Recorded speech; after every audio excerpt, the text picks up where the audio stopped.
you guys get my link for YouTube? Yeah, I did.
Hey, Owen. Yeah. Were you able to get the YouTube link? So I have unmute. Yeah, let me move it.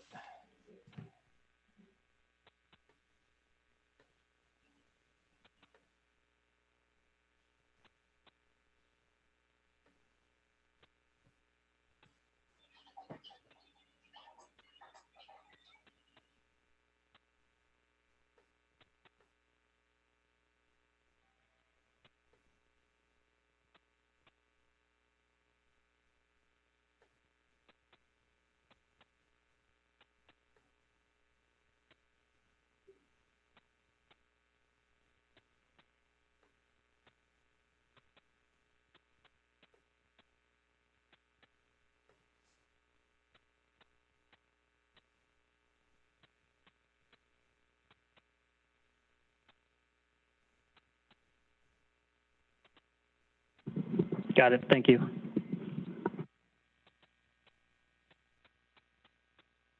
Yep.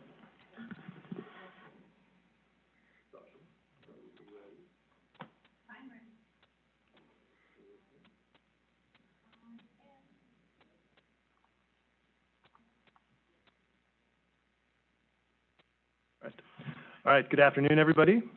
This is our first Public Outreach and Technology Committee meeting. It's June 5th, 2020. Ms. Linker, will you please call the roll? Commissioner Wilson? Here. Chair Matich? Here. We'll proceed to our first item, and that is public comment for items not on the agenda. Do we have any public comment, either on the phone or digitally? Hearing and seeing none, we will proceed to item number 2. And this is an overview of the public outreach and technology programs that are currently provided here at the FPPC. And we have Acting Executive Director Larissa Hahn to do this presentation. Ms. Hahn. Thank you. So I want to start off with sharing what we have currently on our website, so the public would know that. Can I share my screen?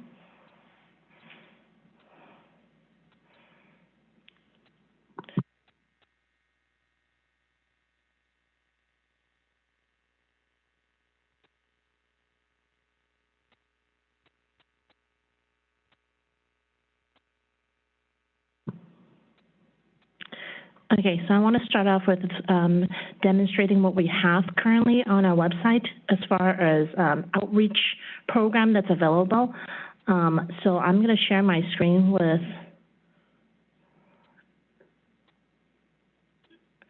everyone. Hopefully that works.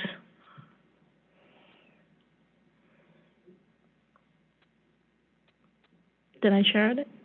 Yeah, okay. I did share it, thank you. So this is under on our website, under the tab Learn. You can see that we have a variety of information that's within the Learn webpage. It has, if you look toward the left side of Learn, it has campaign rules, conflict of interest rules, lobbyist rules, rules on conflict of interest code, and then guidance for filing officer, public official employee rules, San Bernardino County candidates, that's particular to our local agency contract, and then the training outreach. Now, if you tap onto training and outreach, it has a variety of workshops that we provide, as well as video tutorials of what we perform on webinar from the FPPC Educational Unit, and workshop that's available for an individual that's interested to sign up. So those are the area that we have information. And underneath that also, if you scroll down, there is a tab called Recorded Video Tutorial. So we have some of the tutorial that's pre-recorded. So if anyone's interested to look at those, such as the candidate and treasurer or Form 700 filers, et cetera, you can find information of the pre-recorded video that would walk you through on the process or information that needs to know by interested parties. And if you have questions, we also have an email account that you could send to our education unit, and it's seminar@fppc.ca.gov. If you have a question or request that you want to set up like a webinar or a seminar that you want us to conduct training on your behalf, you can submit those requests through the email account, and our educational unit will handle those requests as they come in. I have a question for you. Sure. With respect to the different tutorials that we have on our website, how do we decide what topics? I mean, these look pretty general to me, candidates and treasurers, Form 700. My question is, do we offer more specific tutorials? For example, suppose somebody wanted more information or help preparing their behested payment report, or with committee naming requirements, and we talked about that in law and policy yesterday. Do we have specific tutorials to specific issue areas? And if so, how do we decide which issues to identify and create tutorials for? For those two topics you just mentioned earlier, we do not have any tutorial or video for that. But what the general public, what they could do is they could email our advice email account, or try to contact us because currently we shut down the advice line, but they could actually call into the advice line and then make such a request to us. And how we would determine whether or not we do those videos is how much requests we get in. If it's a high volume of repeated requests, then we will try to make a video to go through those tutorials for interested parties. Okay. So it's a matter of, if we don't have an existing tutorial and somebody's interested in us possibly having one, it's a matter of them communicating that to us, and then we can discuss that internally. Correct. Then we could determine by our workload request. Chair Matich, I have one quick question. Just, Ms. Hahn, you may not be able to answer this question like right now, but roughly how many online tutorials are there on the website? You're right. I don't have that answer to your questions, but we could get you the answer by the next meeting. Yeah, just kind of a general question. Okay. Because in terms of the actual tutorials, when I noticed those on the website, I felt that was an excellent idea. And then also, the workshops that are held in different locations throughout the state. I saw there was one in Modesto. I said, maybe I should drive down for that. And I thought that'd be kind of odd to be walking into that workshop. But I think those kind of training materials are beneficial. And to the extent, whether it's a survey sent out to, almost 500 cities in the state, school districts, other filers, and say, look, are there any specific areas of training you would like to see the FPPC focus on in a more proactive way? And then that way we get some feedback. Well, you know what? We could use a tutorial on behested payments, or we could use a tutorial on another subject. You would hope that individuals would be proactive and just contact us in that regard. But I think if we solicit some input, that might prove to be beneficial, both from our end as well as from the standpoint of local entities. Sure, we can certainly do that. We have ability to send out MailChimp for those that sign up, and we have a list of listserv of those city and local jurisdiction that we could survey. And I will have educational unit to prepare that and send it out and see how much interest we will get. Right, because in terms of, particularly in a large city, it's imperative, I think, that the chiefs of staff to members, the city manager, deputy city manager, they need to have the training as well, because when their elected official comes to them and says, okay, how does this work? You want them to be as well informed as possible, and at a minimum be able to refer that elected official to our website to look at the training materials. So noted. Just to add to that I think Commissioner Wilson's right. I think we certainly need to have outreach to local officials who have their own independent obligations under the Act. I also would add to that, though, that to the extent we can, if we're not already, I think it would be beneficial for us to develop some training materials and workshops are centered around first-time candidates, folks who this is their first foray into politics, and I think is well settled at this point that we are greatly benefited by more voices in politics. And one of the initial barriers a lot of folks face is just understanding the rules. They can be very complicated sometimes, despite our best efforts to make the rules clear.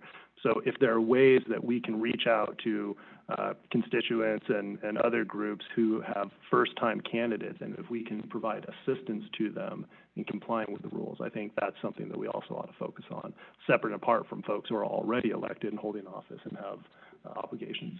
Yeah, I mean, I agree with the chair. That's an excellent point, because for every elected official, there are anywhere from 3 to 5 or more individuals who ran for that office but did not prevail. And from the outset, when they're a candidate, in terms of what the chair mentioned, if they know, okay, these are the rules you need to follow, these are the forms, here's some training materials, that's an excellent idea. Okay, so I know a lot of this information in the manual, but instead of just having people go through manual, then I hear that you guys are interested in having some type of video for us to do the tutorial, so that way it's easier for a candidate or first-time people that's running, so then they don't have to go through the whole manual in order to know what to do, but instead of just having a video clip so they could easily follow through of that. Yeah, I wouldn't take my comments as limiting as just simply a video clip or a new tutorial. I mean, I'd actually be more expansive in it. I would solicit some feedback. What are the current frustrations, particularly, as I mentioned, that first-time candidates or people who are interested in getting into the process may be facing, and what types of resources would be helpful to them? I think we've all gained a lot of experience now with Zoom. Maybe we once a month have Zoom availability where first-time candidates can log on and we can do a frequently asked questions type of a presentation. That's one idea just off the top of my head. But I think we need to be proactive in reaching out to folks, understanding what their concerns are, their challenges are, and then being reactive to that. So I don't want to limit it to just, we're just going to do a video clip and now we can check the box. That's not it. I think we need to be more open-minded in our approach here. Okay, I'll have that discussion with our education unit and then have them come up with some ideas, suggestions that what we could go with, or the survey, the type of question that we wanted to send out in the survey, and we'll bring it back at the next meeting. Great, thank you. Thank you. Sorry, I know it sort of jumped right in there when you were doing your, so please, unless Commissioner Wilson, do you have further? Okay, go ahead, Ms. Hahn.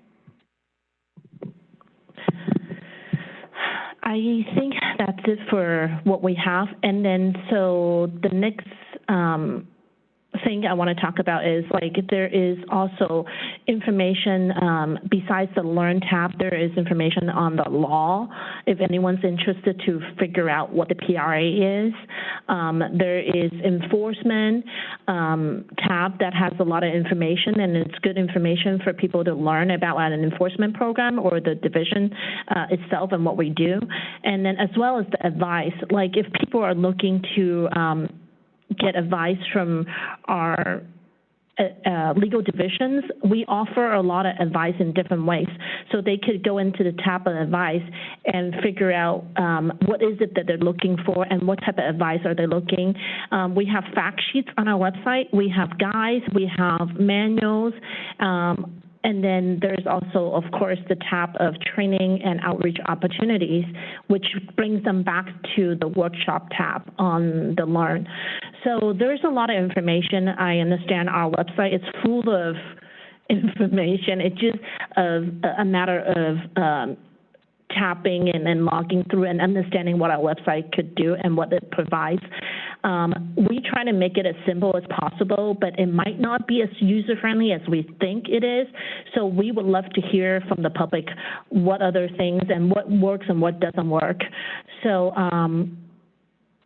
with that, I was hoping that we would do the same. We'll talk to the educational unit and then take a survey and meet with the group of staff that we have within the education unit, and then ask them for any suggestion that we could better our website in order to be user-friendly for the public as well.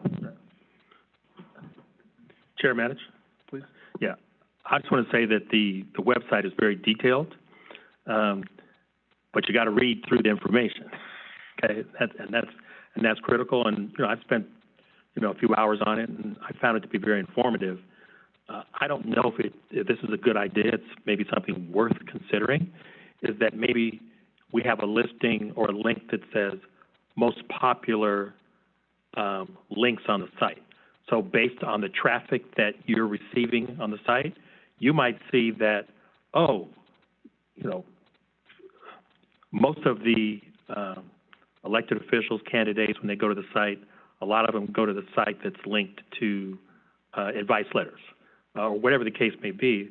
But there's more than likely going to be 10 links on the site that are very popular, and sometimes that can be kind of a shortcut for someone who's new to the site to say, okay, let me go focus on these particular sites. I don't think we'll be able to make that determination until you get feedback from local governing bodies on whether that's even what the most popular sites are. But just a thought. Do we currently keep track of hits on different pages on our website? I believe IT informed me there's ability for us to track our site usage and the link usage.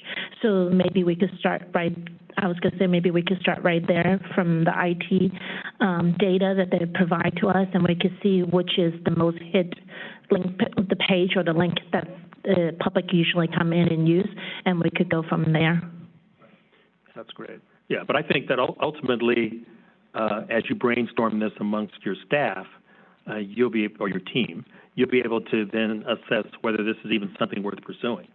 But at least it's, I think an idea worth considering. Certainly. Yeah, I agree. What would it take it sounds like, just taking a step back, it sounds like we're not currently then tracking the traffic on particular pages on our website. Is that right?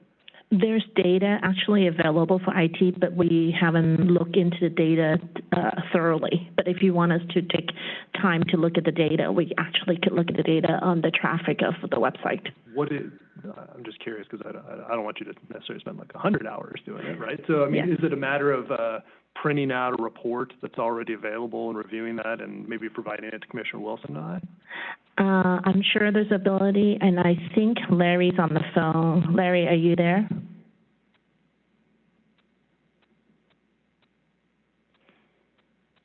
Is Larry on? Okay, yes, this is Larry. Good afternoon, everybody. Yeah, we have all that data, and we have an application that will build web pages to show us what's the hottest pages on the site.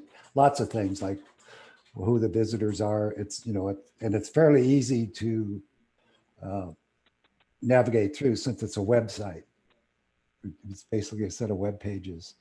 We don't have the license to have it run automatically. So we've been doing it on request.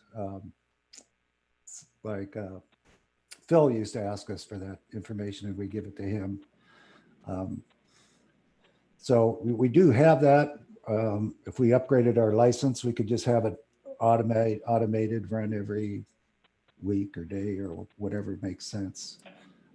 We can run it for, I'm sure we still have all of the logs, so we could run it for any time period. So, Chair Matich, we could actually run you a report by the next meeting so you could see. I think it's good to maybe a 3-month period look back, and then we could do a 3-month period just to look, especially now that most people shelter at home, and we could see how many hits we get on the website because people use a lot of the tools on our website. Then I think the last 3 months would be a good time to measure what type of hit and traffic we get. Oh, that's a good idea. Okay. I think that's a great idea. Yeah, we'll provide that in the next. Sorry, Larry, go ahead. Oh, I'm sorry.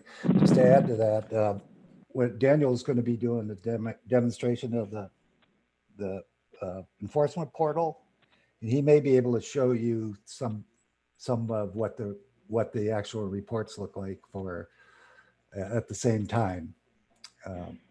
if you're interested, he might be able to do that right now. Why don't we hold it over to the next meeting? So Okay. a little bit more time. Sure. Okay. So Larry, we'll run it, and then I'll look at it for the 3 months period, then we'll present it at the next meeting, so then Chair Matich and Commissioner Wilson can look at those reports. Okay, sounds good. I had a follow-up question to that. I agree 100% with doing the 3-month look back and presenting the information next month. I'm curious, though, is it possible to look back further, back to, let's just say, 2018, our last state election year, and see trends in usage during that period of time? And the reason I think that might be something worth looking at is as we approach the November election, it may give us insight into what aspects of our website are most useful or at least most accessed by members of the regulated community and the public in general.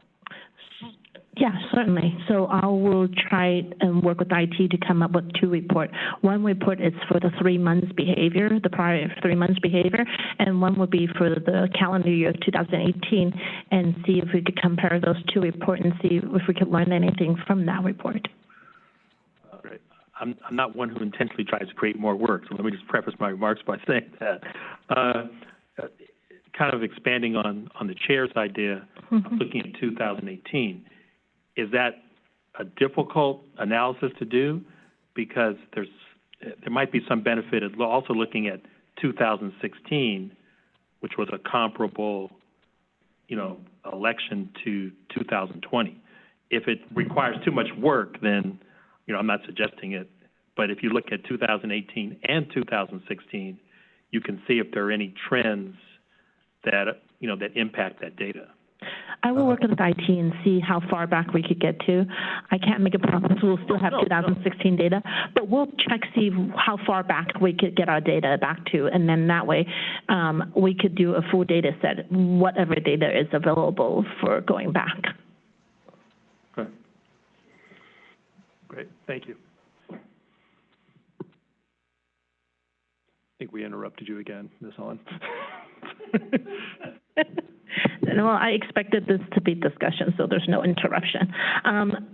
I think I'm pretty much complete on my presentation, unless either one of you have any questions for me at this point for this topic. Thank you very much. Thank you. Thank you. Do we have any public comment at this time on item number 2, which was the overview of our existing public outreach and technology programs? How do I stop sharing? Hearing and seeing none. We'll proceed to item number 3. This is document security on the FPPC website. Chair Matich, do you mind if I add something real quick to the previous item before we move on? No, Mr. Bainbridge, welcome. You were discussing for new candidates, and what we do have on our website currently is what we call the candidate toolkit, and it's a one-stop page with information that's very useful for new candidates on requirements before an election, after an election, Form 700s, campaign reporting, all that sort of thing. So if there are any first-time candidates out there watching or listening in, I would encourage them to go take a look at that page. It's under our Learn tab, campaign rules, and you'll find it. It's called the Candidate Toolkit. So it's a pretty useful resource. Great, thank you. And actually, since you're here, let me ask a follow-up question. So I think that's great that we have that toolkit available from the website. Do we currently do either live workshops or webinars specifically aimed at new candidates where we can have kind of interactive dialogue with those new candidates? I don't think there's a comprehensive one for new candidates. We may have done some in the past. I don't know of one that we consistently do. We do often do Form 700 ones, which the filing clerks will invite new candidates or new officials to those events to learn about filing their Form 700 and what interest they need to disclose. They also get information about potential conflicts at those sort of events. But I don't know that we have a comprehensive one that would basically walk everyone through what's in the candidate toolkit. All right, great. Thank you.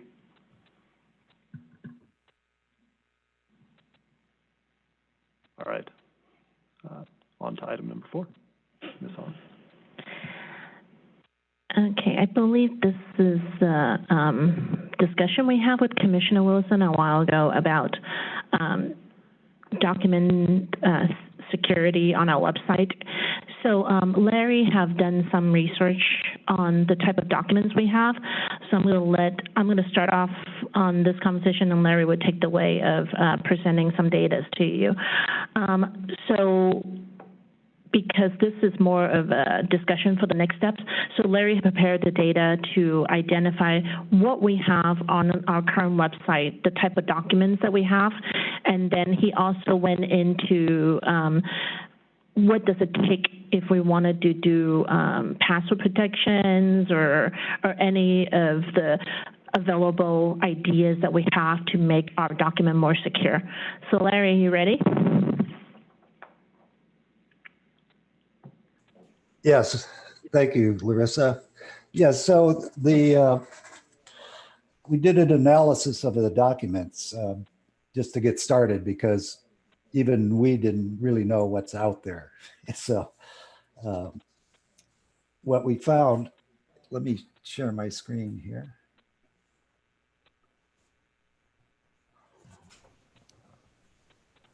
That's disabled. I'm not able to share my screen. Oh, there we go. You should be able to now. Yeah. Okay. So we did an analysis. Daniel wrote a program to go out and basically go through what we call the dam, which is where all of the documents versus HTML pages are stored in the web, in our web content management system. So what we found, we knew there was, I know Commissioner Wilson was concerned with Word docs and also obviously PDFs too, but what we found were that there's about 6,500 Word docs, and all of those are in the Vice letters. And with Dave and Brian, they've got a cleaned up copy of the advice letters. So we were already working on trying to get those out there instead of the directory tree that's out there today. So once that gets out, the Word documents will go down to basically 0. What that leaves us with is about 47, over 47,000 PDFs.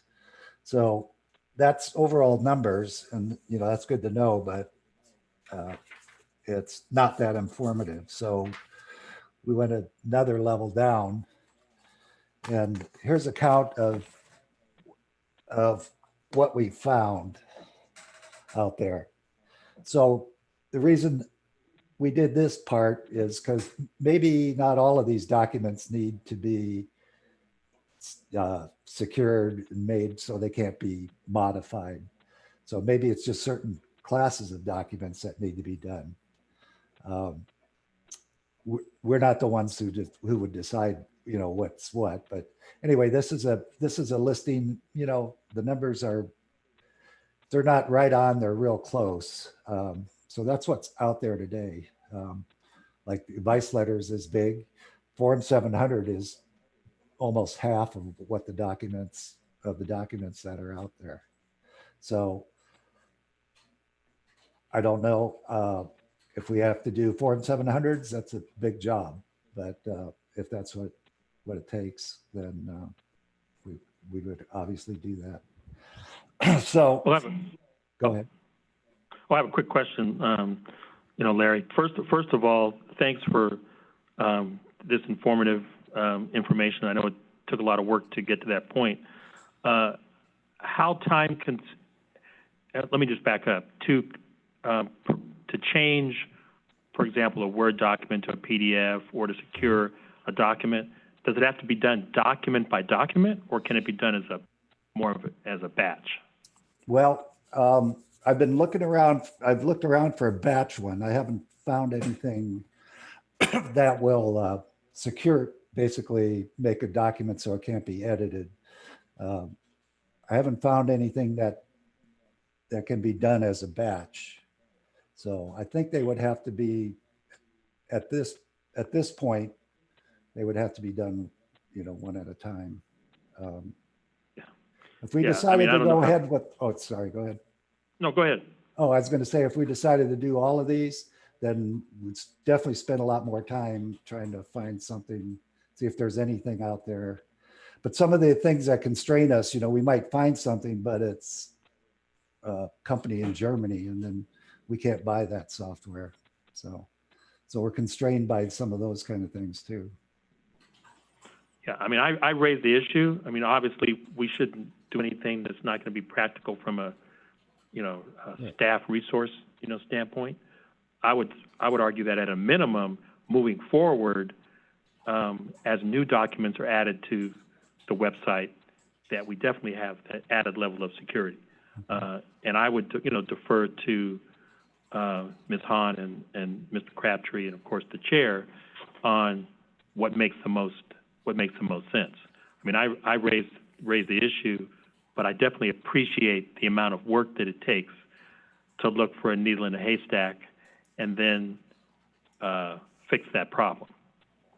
So I appreciate all the work that's gone into this as well. I find these statistics fascinating in terms of the document breakdown, because that gives you some indication of what kind of activity there is in the real world. Thank you. Yeah. So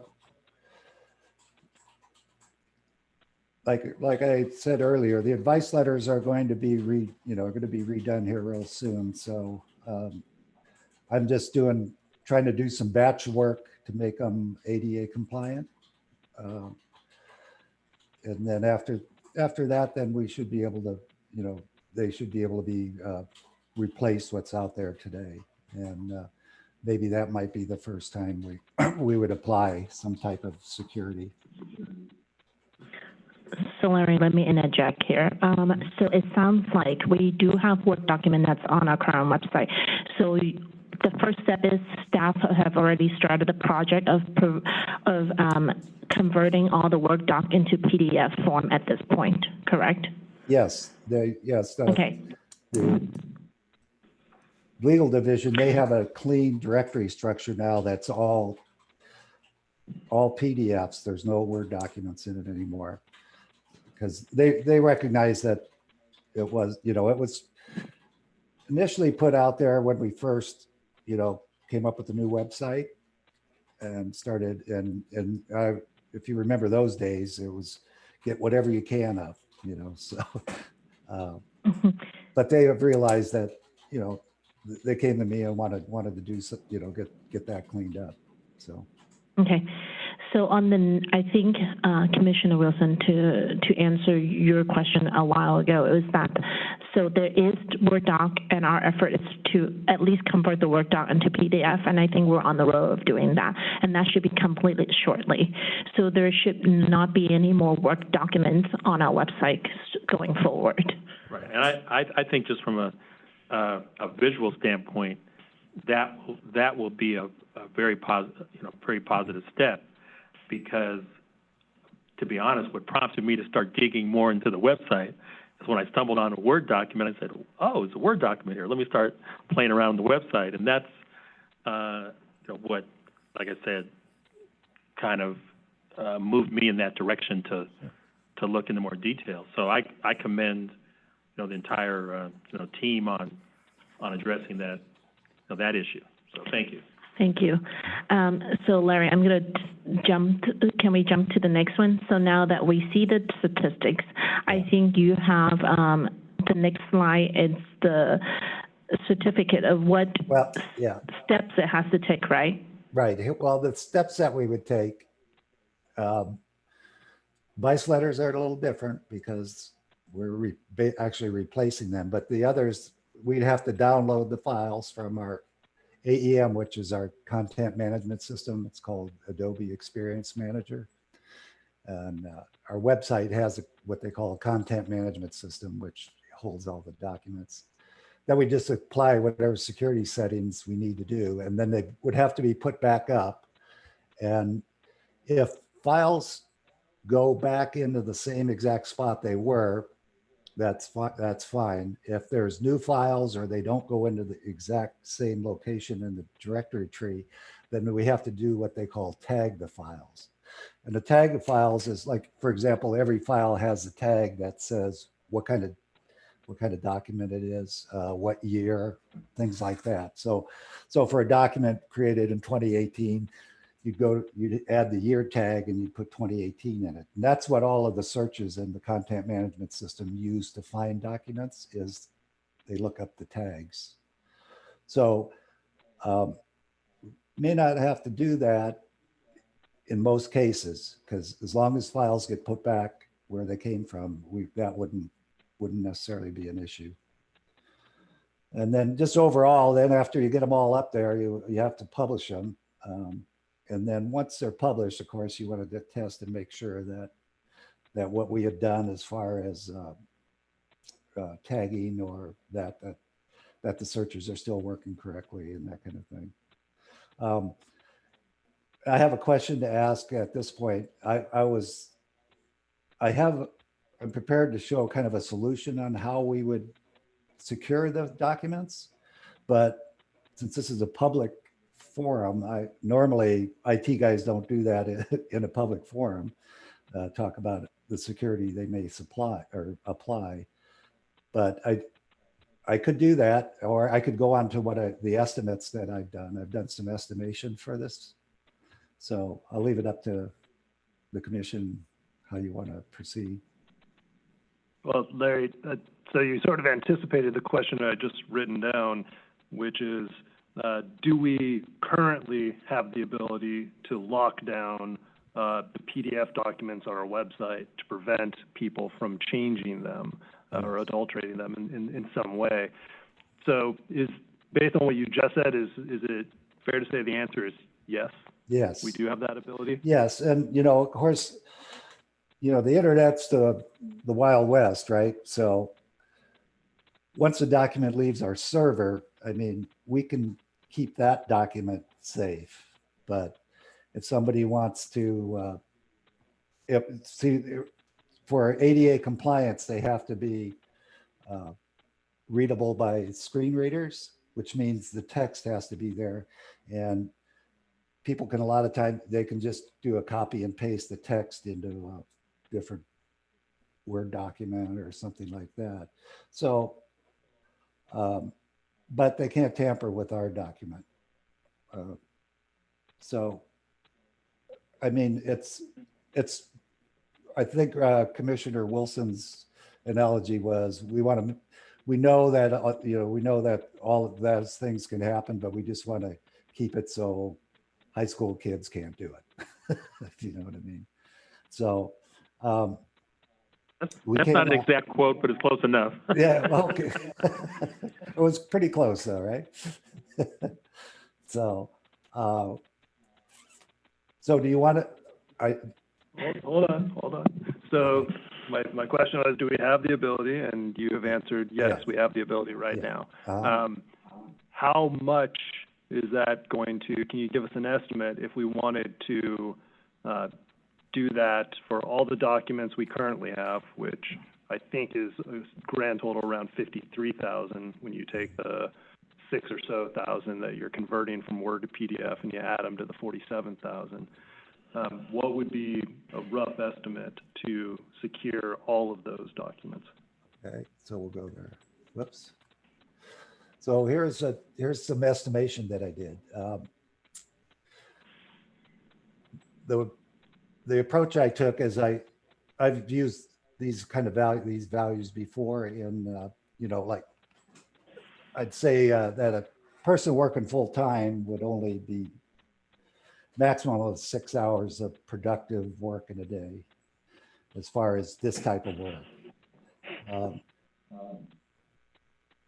then the days in a week, I did the 4.5 because I've been hearing that we're going to be maybe cut back 10% on hours. So then of course 4.33 weeks in a month. So when you plug those in, for each category of file here, I have a time estimate in minutes. Now, these are definitely guesses at this point. So maybe as we do some, it could change quite a bit. But at any rate, this is what I started with. So for example, like the advice letters, I gave them 3 minutes per file because they're all going to have to be retagged, you know, where the other files would not. So based on the numbers here, it works out to about 6 months. And so I mean, you can read through this. I could give this to you if you want to look at it. Now we could, if we did some, you know, started on one of these and did a couple of weeks worth of work, then we'd have a better idea of what this time to process is. And that has a big effect on how long it takes. So if we were to take one of these and start working on it for a couple of weeks, and use the numbers we get out of that to come up with the time to process, then we could probably have some pretty solid estimates. Okay. So going back to your question, Chair Matich, in addition, this is just staff time. Right now we have the ability to do that, but in order for us to have the license to do that, we would have to purchase additional Adobe DC license for staff that have to perform this task. And each license is $180. So those are the things that we would have to acquire costs on, which we currently don't have at this point in time. Okay. Right, yeah. That's an obvious, you know, factor to seriously consider. When you look at the preliminary estimates to sign documents, the report is very detailed. The Form 700s, maybe, that would be a focus. But again, if it's not practical and it's not within our budget, I can understand why we'd be limited in terms of what we can do. I mean, I just think we need to be practical, but obviously keep in mind what kind of, limitations we're up against. Yeah, I think that's right. So these estimates, and Larry, thank you again for putting this together. I think this is really helpful and it's very detailed. It certainly gives some magnitude, at least to the time endeavor that this would take to fix the documents that are existing. What additional costs would we incur if we wanted to do as Commissioner Wilson suggested, which is immediately for all new documents, ensure that all new documents are locked down going forward? What would the cost associated with that be? So I think the cost associated would be just purchasing and upgrading some of our Adobe license to the DC versions in order for us to do the secure document going forward. And as Larry had in the prior page of his PowerPoint presentation, I believe it's $180 per license cost for us to have one license per staff if we need to go forward with that. How many staff do we currently have that are involved in the process of uploading documents to our website? Throughout the different division, I think I want to say each division at least have 15, if not more, to upload information to our website. Because it's not just uploading, it's them preparing the document when they're getting it to a secure PDF version before they upload to the website. So sometimes a lot of our attorney will finalize the document, and if we have the ability, we would want that from the get-go when they're preparing the document to convert it to PDF. So I would think that we would want almost everyone that produced the document to have that ability. So then we're not doubling the effort of having staff to actually go back to the document and renaming and retagging it. And of course, we'd have to train everybody so that they understand when they're creating these documents, they're doing it in the appropriate way so the document's secure when we put it up, right? Correct. I mean, Yes. at least from my perspective, and I may be in the minority here, using PDFs is pretty intuitive, but some people might say, well, it really isn't that intuitive. Now, my question is, the $188, is that per year on the license, or is that a one-time purchase? That's per year. That's under, we may be able to get a price break if we buy more, but that's like a one copy, 1 year price. All right. So, I mean, that may be prohibitive, and, you're also the expert in terms of our budget, so. But I mean, so if we wanted, just putting numbers out there to make it a little bit more concrete. So if we wanted to have 30 of our agency employees have the capability to lock down documents going forward, and just round up, make it $200 each. So we're talking $6,000 Per year. Of increased costs. Correct. But the upshot of that would be that we are better securing documents that go up on our website, which would include things like stipulations, enforcement letters, which people may have motivation to change for political or other reasons in a campaign season, right? Yeah.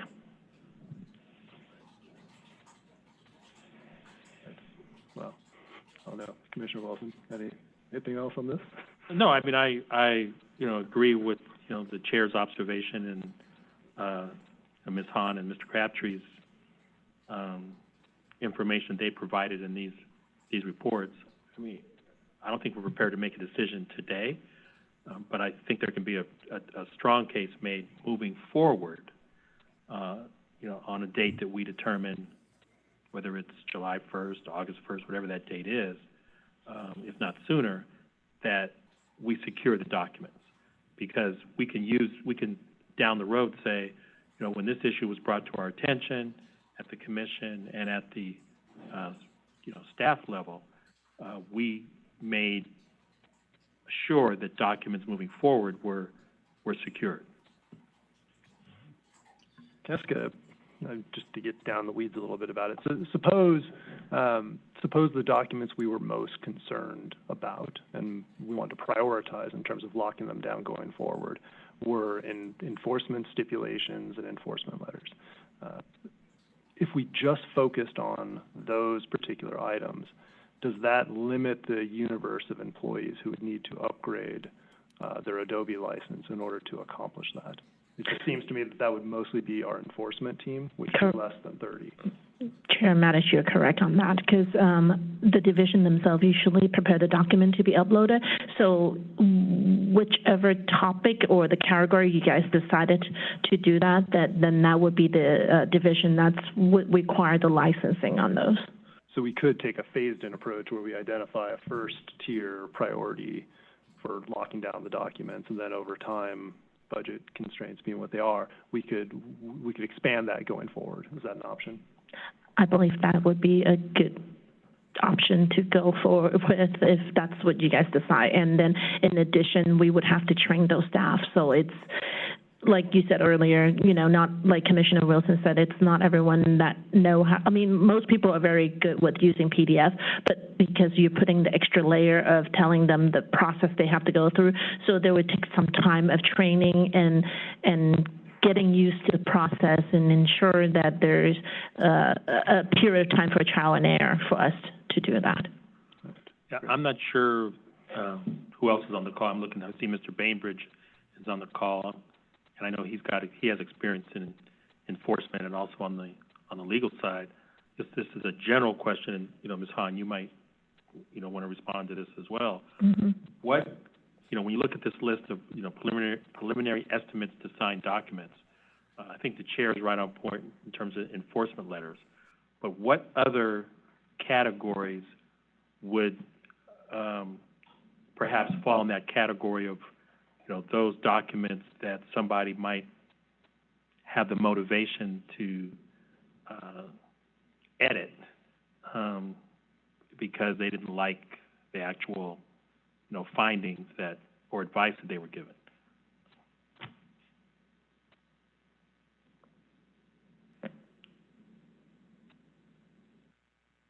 This is Dave, are you ready to speak? Yeah. if the concern is people creating forgeries of the letters from our website, I think any of them.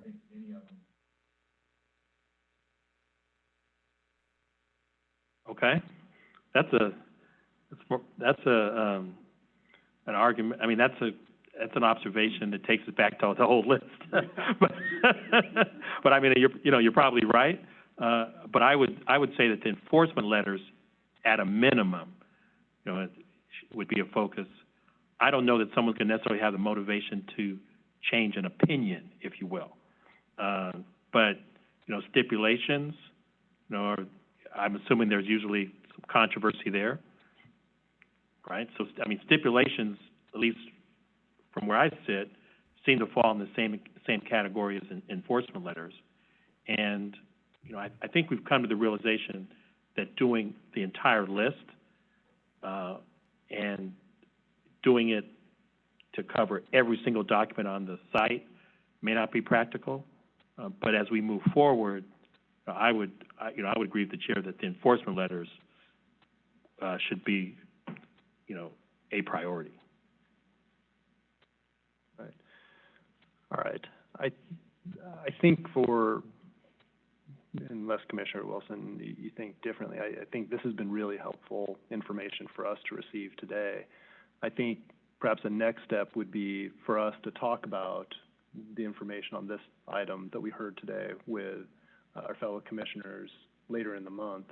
And I mean, my sense is what we should do is get a little bit more granular next month, have enforcement, assuming our colleagues agree with us, have enforcement run the numbers, how many enforcement employees are we talking about here, and really get a solid estimate, and then have that come back up to the commission for approval, assuming at least three commissioners agree it's a worthy endeavor. But I do think, trying, if we can, to fit it within our budget so that we can better secure documents going forward and prioritizing certain enforcement documents, to me, seems like a good way of doing it. So I think taking a phased-in approach, we're an advisory committee, we should present this to the full commission and allow them the opportunity to weigh in as well. I mean, I would concur. So I just wanted to repeat what I thought I just heard. So for next month, you want us to bring back, if we're just doing enforcement, for instance, and then to give you the cost, what we think it would be for the number of staff we think enforcement would require, or licensing on the enforcement documentations that they would need, then we could go from there, right?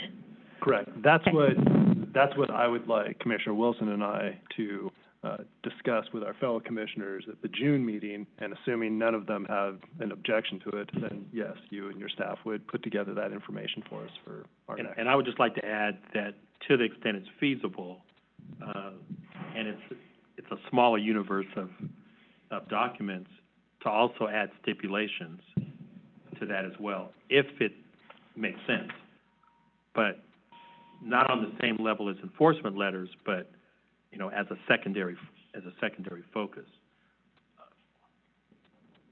I agree. So the two categories we're focused on are stipulations and enforcement letters currently. Got it. All right, great. Commissioner Wilson, do you have anything else on the document security item?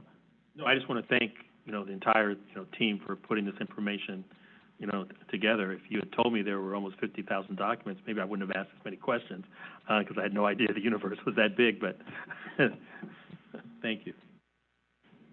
All right. Do we have any public comment on the information we heard on item number 3, document security on the FPPC website?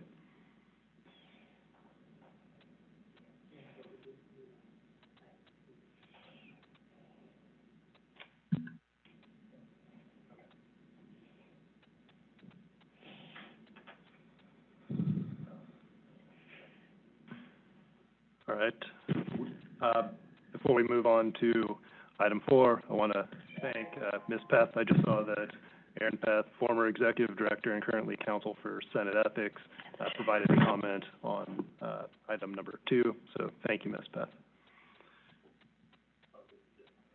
Yeah. So we'll move on to our final item, item number 4. This is an update on our enforcement transparency portal. And Ms. Hahn, who do we have speaking on this item? I believe we have Daniel Hansen, who is our IT specialist who's been dealing with the enforcement portal. And today we wanted to show you guys I believe 3 months ago or 4 months ago, we took this to the commission meeting about having an enforcement portal. People would have capability of searching a particular subject of case that enforcement's working on, and IT have made some additional improvement. So this is in particular on the enforcement portal search, where they could do more of a narrow search than what we currently have on our website. Daniel, are you ready? Yeah, thank you, Larissa. Hello to the committee and to the public. I'm gonna go ahead and share my screen.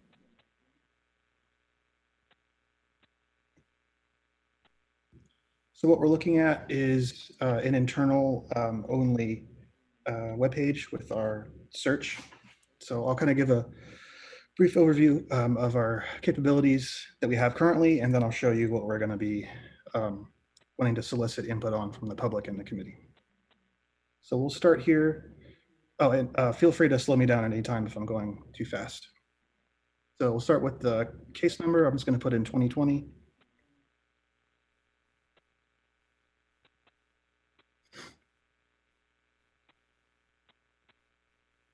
So we get back 507 results. And you can see here's our search results page. We have external parties, jurisdiction, case status, case type, and case number as our main fields. We also additionally have a drop down here for more detailed information, when it was opened, violation type, etc. We also have the same thing for complaints. So I'll switch tabs here. So this was generated searching the last name Smith for all of our complaints. So we have 277. If we roll down here, we have 28 pages. So currently on our website, we have this filter tab at the top. Or say we have all our Smith complaints here, but now I want to see the Smith complaints that came from, say, Placerville. That limits our search down to 8 pages.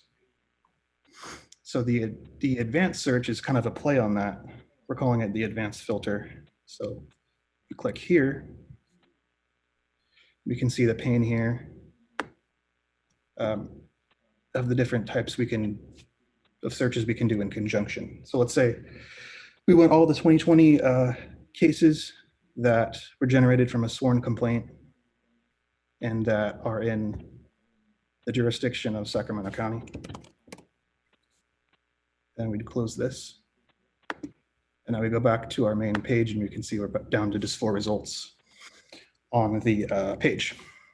So really, discussions we're having internally is whether we want to use this approach or to put the advanced filter on this page right as the public comes in, so they're able to search on multiple terms.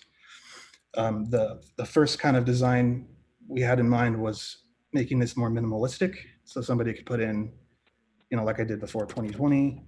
You are presented with more information and then you limit it down. So we're looking to deploy this change to the public and then get feedback from the committee and of course the public on what's more useful to them.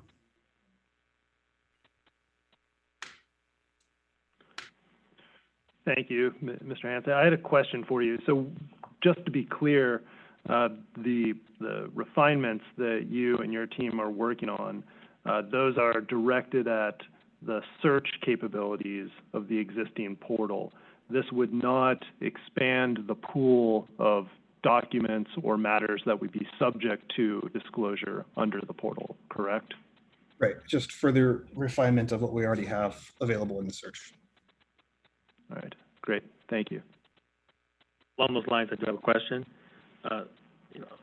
What's in terms of this particular portal, I mean, I've seen it on the website.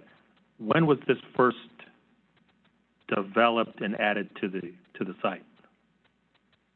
I'm not sure. Roughly, not the exact date, but just, this year, last year, 2017, just trying to get a. I believe it was late last year. We made this a priority. I believe it was 2019. I want to say sometime in September of 2019 where we rolled out this particular portal. Right. It was a request of our chair Medich after he came on board, and he wanted us to be able to have more data output for interested parties. So that's when we launched this particular portal. I should have asked that question first. What commissioner proposed this? Well, although there is more to the story. Yes. I wish I could take credit, but this was all my idea. Ms. Hahn, I think there's more history there. You can correct me if I'm wrong, but my understanding is that when we upgraded our database several years before I came here, that this capability was built in, essentially, and it just hadn't been turned on. Is that, maybe you can give more gloss to it. But that was my understanding, because I learned about it when I came here. That was the first time I learned about it. You're correct. Actually, if we want to go back that far in history, I would say that we procure with a software company, Salesforce, to move our portal into a Salesforce-based applications, and that was back in 2015, 16, I believe. And when we work with the vendor, the implementation vendor, we asked if there's capability within Salesforce to have output of data for us to generate report, and then so that way we could see what's like search portals or dashboard of any sort, and they say yes, they do have that capability.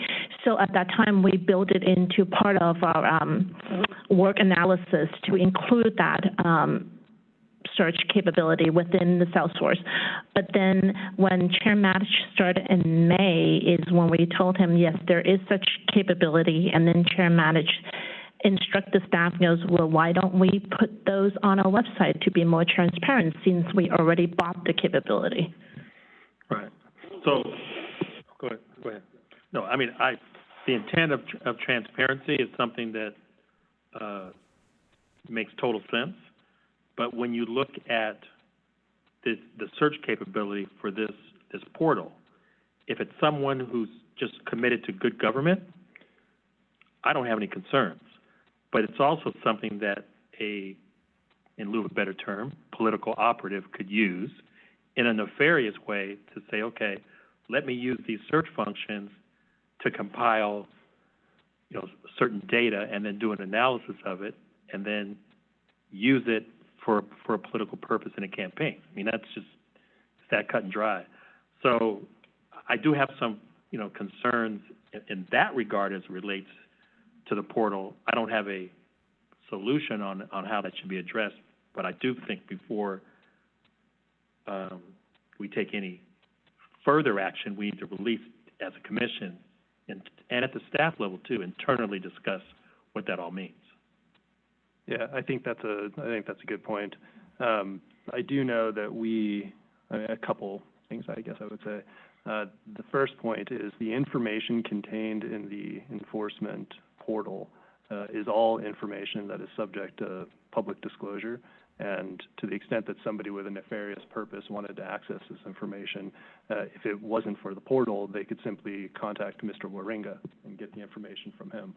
So I think my perspective is one way or the other. If it's public information, they can access that public information, and so it's a question of is the public better served by making this more accessible to everybody, or are we concerned about the bad actors in the group?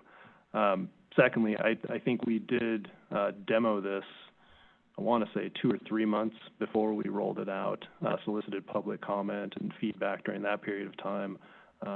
We did that in 2019. I believe in 2020, before we turned it on, we had an additional demo and solicited additional feedback before we turned it on. So at least the beta version that we've rolled out was demoed at least twice and public comment solicited for several months. So, which is all a long way of saying I think that with everything technology, there are certainly opportunities for us to refine it going forward. And so I think we should continue doing that for sure.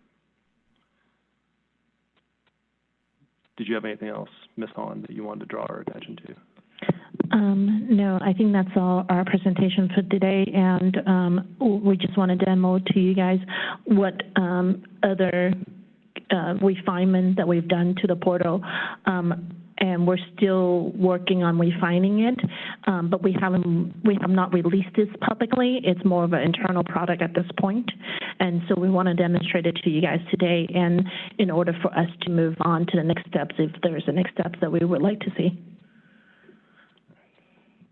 Commissioner Wilson, anything further? I have a few thoughts, but I'm not sure whether whether it's premature to raise some of these questions. So I'll wait to kind of see how the process evolves. All right. Well, thank you, Mr. Hansen, for your presentation today. This will be helpful information to present to the full commission before we make any determination on whether we want to add these new advanced search functions or not. I know June's probably a pretty heavy agenda for us, so it probably wouldn't. The soonest I would imagine that we'd want this to come before the full commission would be July. Okay. I do have one other question, though, kind of related question. In terms of the public comments or public feedback, have we received any at all? Pro, con, neutral, with regard to the transparency portal? Ms. Hahn? Based on my limited memory, You have more than a limited memory, very good memory from what I can tell so far. Based on my limited memory, I don't recall that we have any public comment or either it's positive or negative regarding this portal when we presented the last 2 times to the commission. Right. Yeah. I mean, I just think that, I would hope that everyone's watching our commission meetings, but I think there would be a real benefit to getting some kind of feedback from a cross-section of elected officials, associations that do business with the commission. I don't, and to the extent we get feedback, we can refine the portal, right? But you're saying we haven't received that much feedback. But I do feel additional feedback would be beneficial. Yeah, we did. I know at least I was privy to two types of feedback early on. The first, and we've talked about this before at least I think I've mentioned this at commission meetings. When we first turned on the beta version of the transparency portal, there were certain documents and certain matters that inadvertently were included in the search function. Which were matters for which a referral had been made internally to enforcement, but the person against whom that complaint or referral had been made hadn't received prior knowledge. So unfortunately, it was a mistake, and we quickly addressed that mistake by removing those items, and we've subsequently provided the notice consistent to how we treat other enforcement matters. So now we have procedures in place internally so that won't happen again, so that people will not learn for the first time through the transparency portal that a referral has been made against them, because that is completely unfair and was not our intent. So we did receive that feedback early on, and I want to thank the folks who provided that feedback. That was important. We addressed it right away. The second bit of feedback that I received was interesting. It was from a longtime practitioner in the area of election and campaign finance law, who remarked to me that he had expected to be able to discover more information about cases from which he is representing somebody in from the enforcement portal than was made available, which I offered that as I thought it was interesting that at least one practitioner thought that perhaps the transparency portal could be an opportunity to learn more about the status of a case, discovery, things of that nature. And by design, when we turned on the transparency portal, it was very limited in terms of the information that it's providing. So that's the sum of the feedback that I know I'm privy to, at least at this point. I'm not trying to drag on this particular topic, but one other question. The FPPC is a trendsetter nationwide in terms of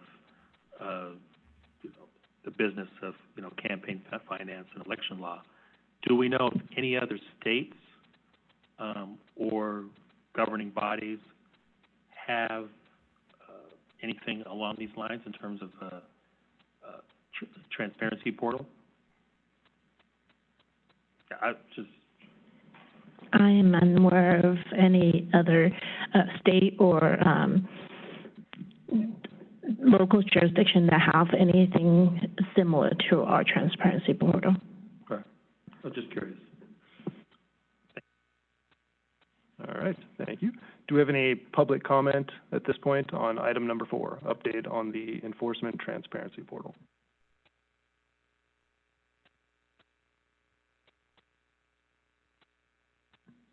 Hearing and seeing none. Commissioner Wilson, do you have anything further? No, Chair Matich. All right, do we have a motion to adjourn? Guess I'm the only one who can make it. So moved. Second, Ms. Linker? Commissioner Wilson? Aye. Chair Matich? Aye. The motion passes. All right, thank you, everyone.